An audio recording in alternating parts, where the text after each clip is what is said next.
Hello दोस्तों, मैं रमन शुक्ला। स्वागत है आपका रमन ला क्लासेस में। स्वागत है आपके थर्ड वीडियो आईपीसी के लेक्चर सीरीज में। हमने ये बात कर लिया था कि कितने चैप्टर होते हैं, कहाँ से इसकी रेंज बनी। देखिए स्टूडेंट्स, वीडियो स्टार्ट करने से पहले मैं एक बात बताना चाहता हूँ। अगर आपने मेरी प्रीवियस 2 वीडियोस ना देखी हो तो प्लीज जाके मेरी 2 प्रीवियस वीडियोस देख लीजिए, जिससे आपको काफी ज्यादा बेनिफिट होगा। फिर अगर उसके बाद आप ये वीडियो देखेंगे तो आपको समझ में आएगा। लगातार हम आईपीसी के कोर्स पर चल रहे हैं और सारी चीज कवर करते हुए चल रहे हैं। हम आईपीसी की एक प्लेलिस्ट बना दिए हैं। जब आप प्लेलिस्ट में जाएंगे तो आईपीसी के वीडियोस आपको मिलेंगे।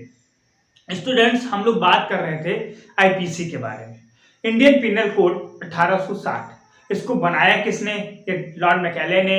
ये फर्स्ट लॉ कमीशन के तहत आया। ये 1 जनवरी 1862 को ये इन्फोर्स में आया। 23 चैप्टर हैं, 511 सेक्शन हैं। हम लोग जितने चैप्टर हैं उनकी रेंज याद किए हैं। अगर आप लोगों ने अभी रेंज नहीं तैयार किया है बेटा, तो जाके अपनी रेंज तैयार कर लो आप लोग, और पॉइंट टू पॉइंट रेंज को देखो। अगर रेंज आप जैसे आपसे पूछा जाए चैप्टर 16 में क्या है, तुरंत बता दो कि ऑफेंस अगेंस्ट बॉडी है। चैप्टर 17 ऑफेंस अगेंस्ट प्रॉपर्टी कहाँ मेंशन है? रेंज इसकी कहां तक है? सेक्शन 299 से लेकर सेक्शन 377। ऑफेंस अगेंस्ट प्रॉपर्टी की रेंज क्या है? सेक्शन 378 से लेकर सेक्शन 462। इस तरीके से जब आप रेंज को अपने दिमाग में मेमोराइज रखोगे तो काफी ज्यादा आने वाले समय में आपको हेल्प मिलेगी। स्टूडेंट्स, आज हम बात करने वाले थे कि क्राइम के कितने स्टेज होते हैं। जैसा कि हम लोगों ने अपने प्रीवियस वीडियो में बात किया था कि ऑफेंस कितने प्रकार के होते हैं। तो ऑफेंस कितने प्रकार के होते हैं? 2। एक सोलो होता है, इंडिविजुअल व्यक्ति ऑफेंस करता है। एक ग्रुप ऑफेंस होता है। ग्रुप ऑफेंस में ये 3 वर्ड काफी ज्यादा इंपॉर्टेंट होते हैं: common intention, criminal conspiracy, common object. Common intention section 34 के तहत आता है। कॉमन ऑब्जेक्ट सेक्शन 149 के तहत आता है। हम लोगों ने इसको अच्छे से डिफाइन भी किया था। अब आज आते हैं मेंस रिया को अच्छे से समझेंगे, प्रिपरेशन को अच्छे से समझेंगे, अटेम्प्ट को अच्छे से समझेंगे, और कमीशन को मतलब ऑफेंस को अच्छे से समझेंगे। और स्टूडेंट्स, मैं एक बात आपको बता दूं, मेंस रिया के भी एक्सेप्शन को जानेंगे, प्रिपरेशन के भी एक्सेप्शन को जानेंगे, और अटेम्प्ट के भी एक्सेप्शन को जानेंगे। क्योंकि कभी कभी ऐसा होता है कि अगर मेंस रिया प्रेजेंट है और एक्टेस रिया नहीं है तब भी वो क्राइम हो जाता है। और कभी कभी ऐसा होता है कि अगर मेंस रिया एब्सेंट है और एक्टेस रिया प्रेजेंट है तब भी वो क्राइम हो जाता है। तो उसके हम एक्सेप्शन, अपवाद के बारे में जानेंगे। तो चलिए स्टार्ट करते हैं स्टूडेंट्स। देखिए, क्राइम की जो स्टेज होती है वो ऐसे हम रिप्रेजेंट कर रहे हैं।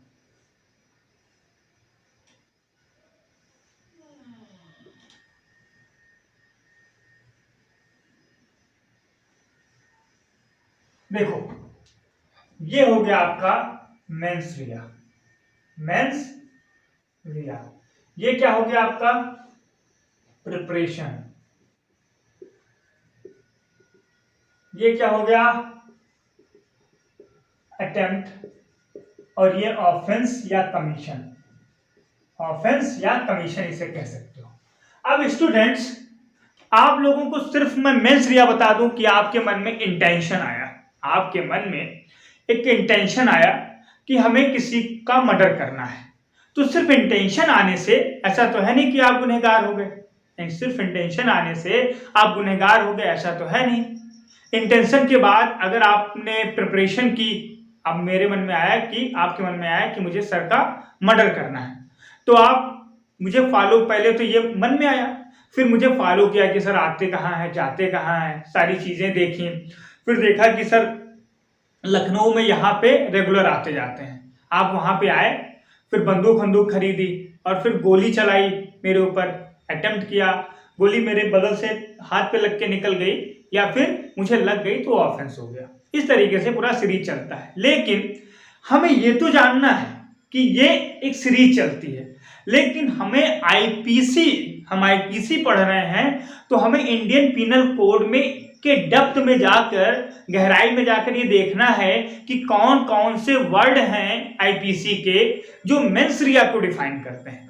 कौन कौन से टॉपिक हैं, कौन कौन से सेक्शन हैं जो डिफाइन करते हैं कि यहां पर मेंस रिया है।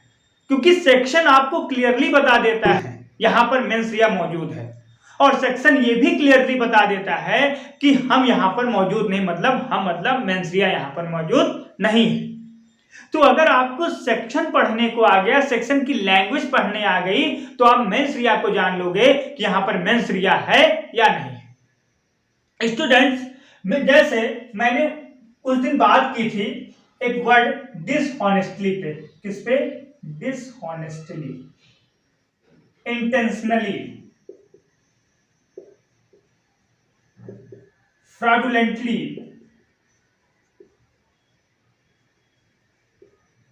वॉलंटरी,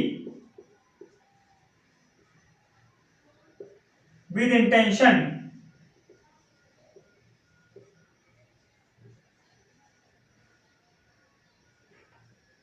मैलिगेंट। अब स्टूडेंट्स एक बात ये जानो कि हम लोग जो चैप्टर हमारा 2 है, सेक्शन 6 से लेके 52A तक, उसको हम लोग अन्य सेक्शन के साथ कवर करेंगे। हम लोग बेसिकली स्टार्ट करेंगे चैप्टर 3 से, पनिशमेंट से, और पनिशमेंट से डील करते हुए चलेंगे। मेंस्ट्रुआ के बाद हम लोग तो सीधे जर्नल एक्सेप्शन पे आ जाएंगे, क्योंकि काफी ज्यादा बच्चे कह रहे हैं कि सर इसे पहले कवर करा दीजिए। तो जनरल एक्सेप्शन पढ़ने के बाद हम लोग क्या पढ़ेंगे? चैप्टर 3 पढ़ेंगे। तो आज हम लोग ये जो कुछ वर्ड हैं इनको देखेंगे, ये डिफाइन कहाँ है। स्टूडेंट्स, मैंने क्या कहा कि कभी भी आप कोई सेक्शन पढ़ रहे हो उससे दूसरे सेक्शन से लिंक जरूर करो। जैसे उस दिन हम लोगों ने थेफ्ट की डिफिनीशन पढ़ी थी 378, उसमें उसके जो एलिमेंट्स आए थे, क्या आए थे कि सबसे पहले तो एक व्यक्ति अपने इंटेंशनली, क्या आया? इंटेंशनली वर्ड आया। जैसे इंटेंशनली आया बेटा, इसने क्या डिफाइन कर दिया कि वहां पर मेंस्ट्रुआ है।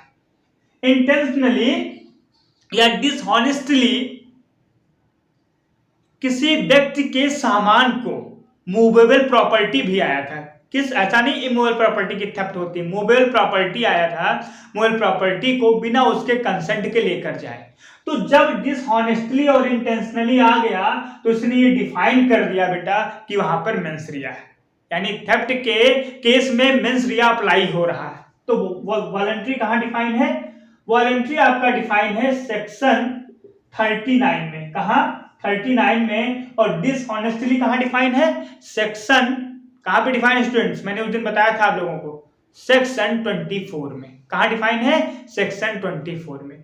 मूवेबल प्रॉपर्टी भी आया था, मूवेबल प्रॉपर्टी कहां डिफाइन है? सेक्शन 22 में। कहां डिफाइन है? सेक्शन 22 में। आप उससे जाके पढ़ना, जो मैं आप लोगों को बता रहा हूं वहां पे जाके जरूर देखिएगा।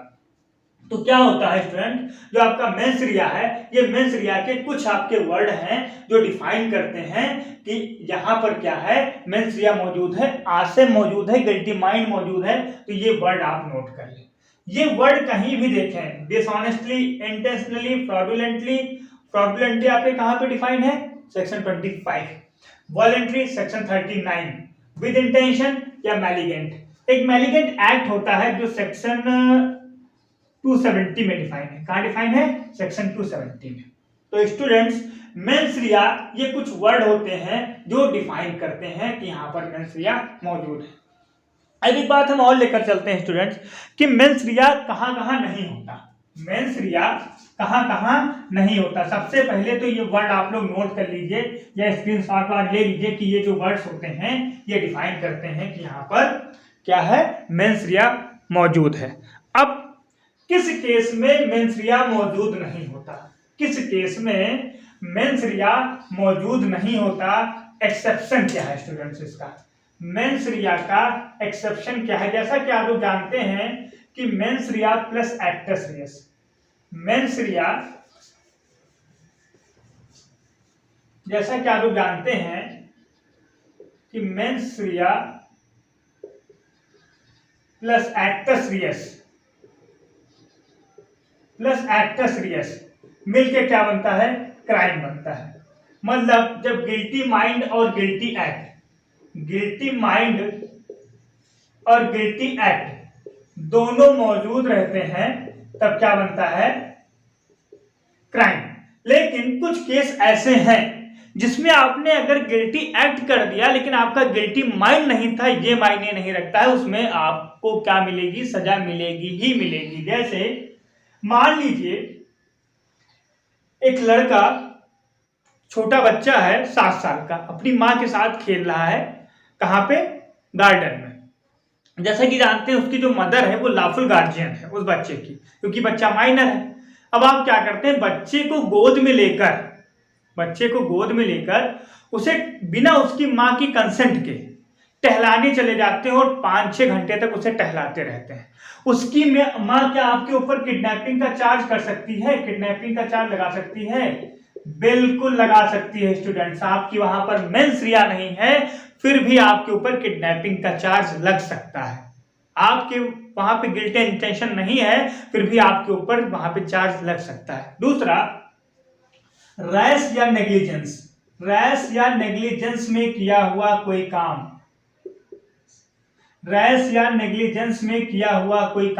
अच्छा, किडनैपिंग कहां पे आता है स्टूडेंट्स? किडनैपिंग मान लीजिए 359 से आपका 374 तक कवर होता है। इसी में किडनैपिंग है, एब्डक्शन है, kidnapping from outside of India, ये सारी चीजें हैं जो हम डिस्कशन करेंगे। लेकिन रेंज अगर आप लोगों को याद है तो दिक्कत नहीं होगी। तो किडनैपिंग यहां पर आपका आता है। रैश और नेग्लिजेंस में किया हुआ कार्य, अगर वहां पर आपके मेंस रिया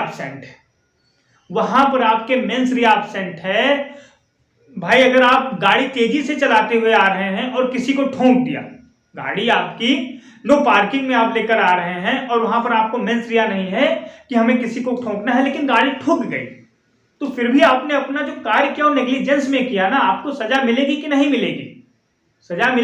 मिलेगी? मान लीजिए सेक्शन 269 जरा खोलो आप लोग, सेक्शन 269 पढ़ते हुए चलेंगे। अब एक चीज, बियर एक्ट हमेशा लेके बैठो, जब मैं पढ़ाने बैठूं तो बियर एक्ट हमेशा लेकर बैठो, बियर एक्ट को अपने दिमाग में बिल्कुल बैठा लो, बियर एक्ट आपके दिमाग से निकलना नहीं चाहिए, ये बात ध्यान रखो।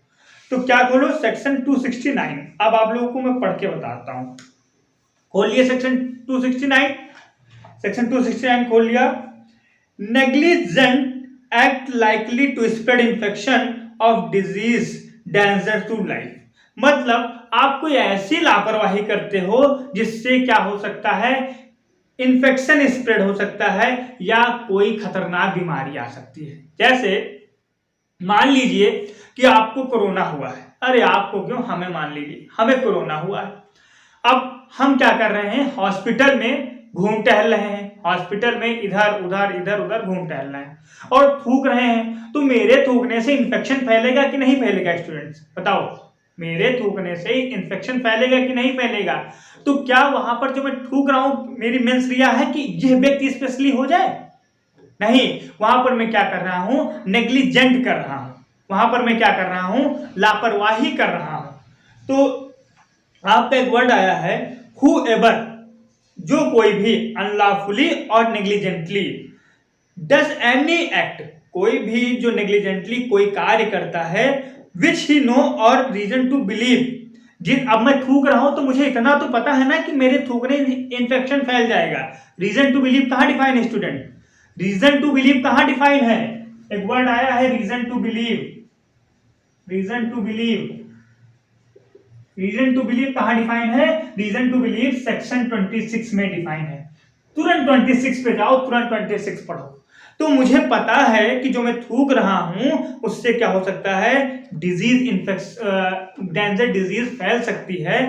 टू शैल बी पनिश्ड, तो मुझे क्या होगा, पनिशमेंट मिलेगी, punishment of either description for a term which में एक्सटेंड टू 6 मंथ और फाइन विद बोथ, या मुझे 6 महीने की सजा मिलेगी या मेरे ऊपर फाइन लगाया जाएगा या मेरे ऊपर फाइन और सजा दोनों लगाई जाएगी। तो आप लोगों को पता चली। अब चलो 270 भी यहां पे पढ़ लेते हैं, 270 भी पढ़ लेते हैं। अब देखो 270 मेंस रिया की बात करता है, malignant act likely to spread infection of disease to dangers, मतलब मैलिगेंट जहां पे आ गया वहां पे क्या है, इंटेंशनली, आप जानबूझकर वो कार्य कर रहे हैं। whoever malignantly does any work act which he know has to reason to believe to be likely to spread the infection of any dangerous disease shall be punished with imprisonment of either description for a term which में, देखो वहां पर मेरी mens rea नहीं थी, मुझे 6 महीने की सजा मिल रही थी। यहां पर मेरी मेंसरिया है, मुझे कितने दिन की सजा मिल रही है? मुझे 2 साल की सजा मिल रही है। कितने दिन की सजा मिल रही है? 2 साल की सजा मिल रही है। ऐसे अगर आप कोई नेग्लिजेंट कर रहे हैं पॉइजन को लेकर, या कोई फायर को लेकर, या कोई आप किसी का फायर क्रैकर के लोग यूज करते हैं ना, वो भी एक नेग्लिजेंट कार्य में आता है। तो वहां पर आपका मेंसरिया तो है नहीं कि अगर हमने ये आग लगा दी तो ये आग फैल कर जाएगी, ये जो क्रैकर है, ये जो रॉकेट है, उड़ के जाएगा, किसी का घर जला देगा। लेकिन अगर किसी का घर जला दिया तो वो आप पर केस कर सकता है। आपकी मेंसरिया तो है नहीं। तो मेंसरिया को मैंने समझाया कि मेंसरिया कभी कभी एब्सेंट भी होती है, तभी आपको सजा मिल सकती है। और मेंसरिया प्रेजेंट है तो इसके लिए कुछ वर्ड हैं, dishonestly, fraudulently, voluntary, with intention, malignant, with intention, intentionally. ये सारे जो वर्ड हैं ये डिफाइन करते हैं कि यहाँ पर क्या है, मेंसरिया मौजूद है। क्या है? मेंसरिया मौजूद है। मेंसरिया तो हो गई। अब बात करते हैं प्रिपरेशन। प्रिपरेशन को हम आपको एक चार्ट के थ्रू समझाते हैं, एक इमेज के थ्रू समझाते हैं। किसके थ्रू समझाते हैं? इमेज के थ्रू समझाते हैं कि प्रिपरेशन और अटेम्प्ट में क्या अंतर है। प्रिपरेशन और अटेम्प्ट में क्या अंतर है, आपको हम एक चार्ट के थ्रू समझाते हैं। स्टूडेंट्स, बस आप लोग मेहनत से पढ़ो। आपको आईपीसी, सीआरपीसी, कॉन्ट्रैक्ट सारी चीजें ऐसा बता दूंगा कि आप डायरेक्ट के साथ खुद नोट बना सको। और बेटा जब आप खुद नोट्स बनाते हो तो उससे एक अटैचमेंट जुड़ जाता है। और ये पीडीएफ से पढ़ना मुझे आज तक समझ में तो नहीं आया। पीडीएफ से पढ़ना या फिर ऐसे स्लाइड करके और उस पर बताते हुए चले जाओ, वो हाँ डिजिटल बोर्ड से पढ़ना सही रहता है, लेकिन एक पीडीएफ ला के उसे सिर्फ ऐसे रीड करते चले जाओ, वहां पर मजा नहीं आता। जब हम अटैच होते हैं सब्जेक्ट के साथ तब पढ़ने में मजा आता है। तो दूसरा जो हम आपसे कह रहे थे, प्रिपरेशन के बारे में बात करेंगे। किसके? प्रिपरेशन के बारे में बात करेंगे। देखिए अरे स्टूडेंट्स, मेरी ड्राइंग थोड़ा वीक है। ये एक व्यक्ति है, इसके हाथ में क्या है? गन है। ये गन है, यहां पे इसका क्या लगा है? ये उसकी उंगली से दबाए हुए गन है। और यहां पर कौन खड़ा है? यहां पर मान लीजिए आपके सर खड़े हैं, आपके रमन सर खड़े हैं। अब ये बंदूक मेरे ऊपर ताना हुआ है, प्रिपरेशन सब करके रखा है, बंदूक खरीद लेकर आया है दुकान से, और मुझे देख लिया है कि मैं कहां खड़ा रहता हूं। अब ये क्या किया है? ये बंदूक मेरे ऊपर ऐसे तान के रखा है। तो प्रिपरेशन में एक वर्ड लिखना कि प्रिपरेशन और अटेम्प्ट में क्या अंतर है। जहां से आप क्राइम के लिए यू टर्न ले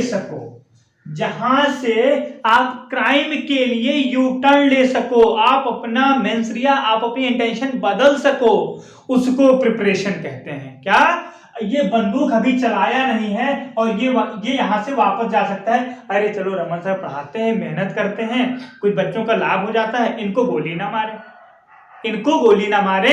अरे ये रहेंगे तो ऐसा होगा कि वकील है, केस वोस ले लेंगे हमारा, इनको गोली ना मारे।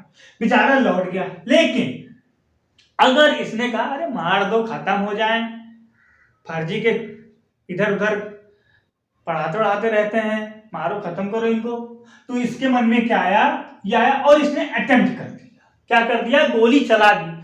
अब बताओ, गोली चला दी तो क्या ये उस गोली को वापस ले सकता है? उस गोली को ये यू टर्न हो सकता है वहां पर? जैसे इसने प्रिपरेशन क्लियर की, गोली चल गई, वहां से या फिर ऑफेंस होगा या फिर अटेम्प्ट होगा। मतलब ये वहां से पनिशेबल हो जाएगा और इसे सजा मिल जाएगी। तो अटेम्प्ट में आप यू टर्न नहीं ले सकते हैं और प्रिपरेशन में आप क्राइम के लिए यू टर्न ले सकते हैं। तो अब गोली चली, मैं थोड़ा साइड हो गया और मेरे यहां से निकल गई गोली, पैर में लग के निकल गई। तो ये किस में आएगा? ये आएगा अटेम्प्ट में। किस में आएगा? अटेम्प्ट में। स्टूडेंट्स, अब अगर ये गोली मुझे लग गई, मैं तो मर गया, ऑफेंस हो गया। अब हम बात करते हैं कि क्या प्रिपरेशन के भी एक्सेप्शन है, यानी आपने प्रिपरेशन किया फिर भी आपको सजा मिल सकती है। बिल्कुल। चैप्टर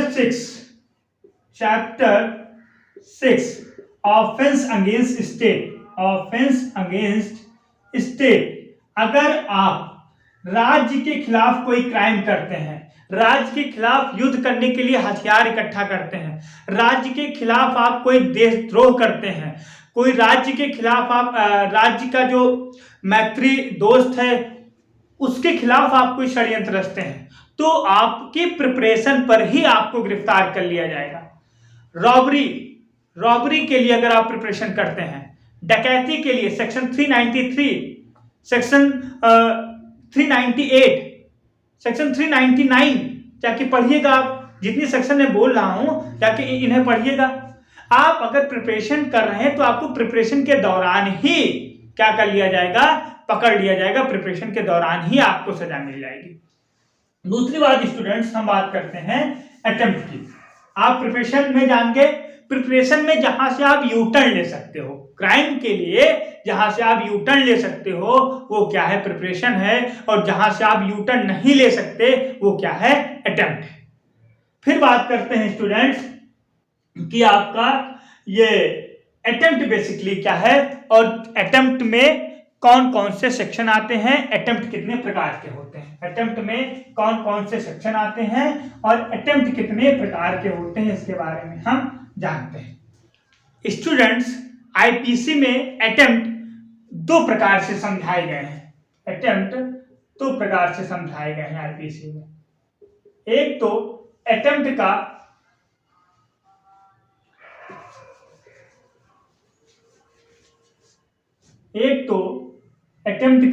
आपका रेजिडुअल सेक्शन है, एक तो आपका रेजिडुअल सेक्शन है जिसे आप कह सकते हैं 511, और एक आपका अटेम्प्ट का स्पेशल सेक्शन है। कौन सा सेक्शन है, स्पेशल सेक्शन है, जो कि जैसे 307 अटेम्प्ट टू मर्डर, 308, 309, ये कुछ अटेम्प्ट की स्पेशल सेक्शन है। और आईपीसी में एक सेक्शन है 511 जो residual section, attempt to theft कहीं नहीं डिफाइन है, 511 में आएगा। अब एक बात स्टूडेंट्स और करते हैं कि अटेम्प्ट होता कब है, अटेम्प्ट होता कब है। तो एक वर्ड लिख लेना, ऑफेंस के मुख्य भाग को, ऑफेंस के मुख्य भाग को निकाल दिया जाए, ऑफेंस के मुख्य भाग को निकाल दिया जाए तो वह अटेम्प्ट बन जाता है, तो वह अटेम्प्ट बन जाता है।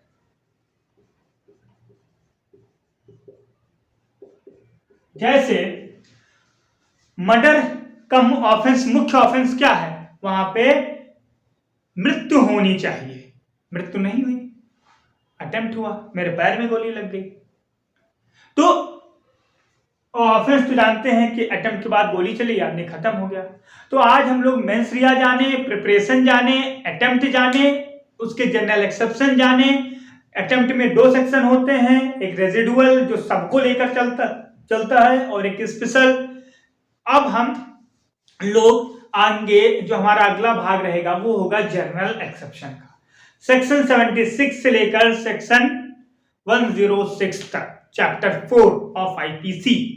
स्टूडेंट्स, मैं आपसे ये आशा करता हूं कि जितनी चीजें मैंने पढ़ी हैं, जैसे 511 क्या है, 307 क्या है, 308 क्या है, 309 क्या है, अगर आप कमेंट करके बताएंगे कि ये सेक्शन आप क्लास में ही डिस्कशन कर दिया करिए तो हम इन सेक्शन के बारे में क्लास में ही डिस्कशन किया करेंगे। अदरवाइज आप लोग ये सेक्शन को एक बार जाके चेक जरूर करिएगा। अगर आपको जुडिशरी की प्रिपरेशन करनी है सेमेस्टर के साथ तो इससे जाकर रीचेक जरूर करिए। 511 सेक्शन को भी समझ लेते हैं। आईपीसी सेक्शन 511 कहता है, punishment for attempting to commit offence punishable with the imprisonment for life और द अदर इम्प्रिजमेंट। यानी वो अटेम्प्ट के ऑफेंस जिनकी पनिशमेंट या फिर आजीवन कारावास होगी या फिर अदर यानी अन्य कारावास होगी, वह अपराध यहां पर मेंशन किए गए हैं। Whoever attempt to commit an offense punishable by this code with the imprisonment of life or imprisonment or to cause such an offense to be committed, and in such attempt does any act towards commission of the offense shall where no express provision is made this code for the punishment of such attempt।